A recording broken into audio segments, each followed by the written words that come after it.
سلام به همگی، مریم حبیبی هستم. به کانال آشپزی من خیلی خوش اومدید. امروز یک کیک فوق‌العاده خوشمزه درست کردم که رسیپیش رو نمیتونید هیچ جای دیگه‌ای پیدا کنید. رسیپی این کیک از خودم هست.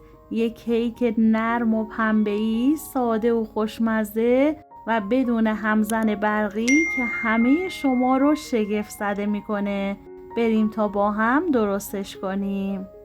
برای درست کردن این کیک گردویی فوق‌العاده خوشمزه ابتدا 3 عدد تخم مرغ رو در ظرفی میریزم. 150 گرم شکر معادل 3/4 پیمانه اضافه میکنم.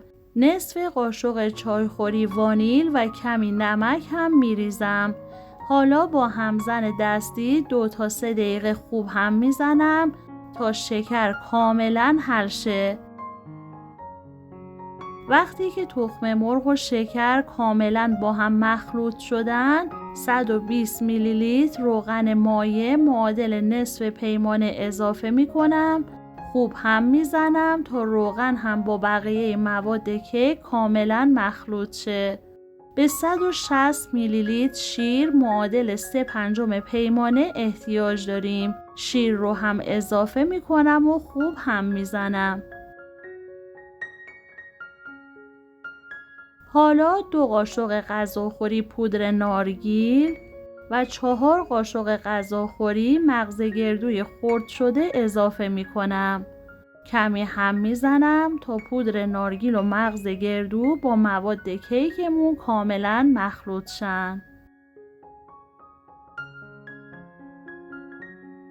برای این کیک به 250 گرم آرد که معادل 1.2 پیمانه میشه احتیاج داریم.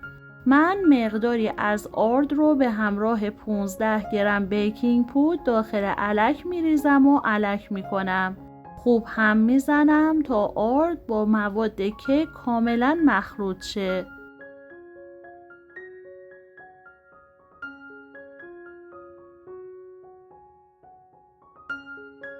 من آرد رو طی 2 مرحله الک میکنم و اضافه میکنم. دوستان لطفاً تو کامنت ها برام بنویسید از کدوم شهر یا کشور ویدیوهای من رو تماشا میکنید. خیلی برام جالبه که بدونم.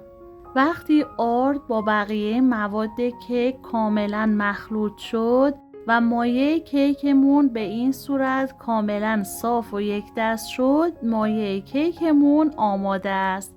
من برای این کیک از قالب به قطر 22 سانت استفاده می کنم. کف قالب رو کاغذ روغنی قرار دادم. اطراف قالب رو ابتدا با روغن چرب کردم و بعد آرد پاشی کردم.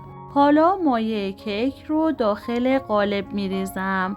روی کیک رو دوباره مقداری مغز گردوی خرد شده می ریزم. قالب رو چند ضربه به سطح میزنم تا اگر هوایی داخلش وجود داشته باشه خارج شه و بعد اون رو در فر از قبل گرم شده در دمای 180 درجه سانتیگراد به مدت 30 تا 35 دقیقه قرار میدم تا کیکم کاملا بپزه.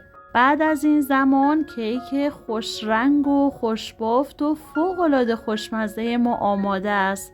صبر میکنیم تا کمی خنک شه و بعد کیک رو از قالب جدا میکنیم. من روی کیک رو با مقداری عسل رقیق شده با گلاب و پودر پسته تزیین میکنم و اما نکته امروز یکی از نکات مهم برای اینکه کیک خوب و پفداری داشته باشید اینه که همیشه مواد کیک رو با ترازو اندازه گیری کنید تا مقادیر دقیق مواد کیک رو داشته باشید. ولی اگر ترازو ندارید حتما از پیمانه‌های مخصوص شیرینی‌پزی که بهش پیمانه‌های استاندارد میگن استفاده کنید. حجم پیمانه‌های استاندارد 250 میلی لیتر هست. منم همیشه اندازه مواد کیک ها رو بر حسب پیمانه استاندارد میگم. خیلی ممنونم که تا انتهای این ویدیو با من همراه بودید.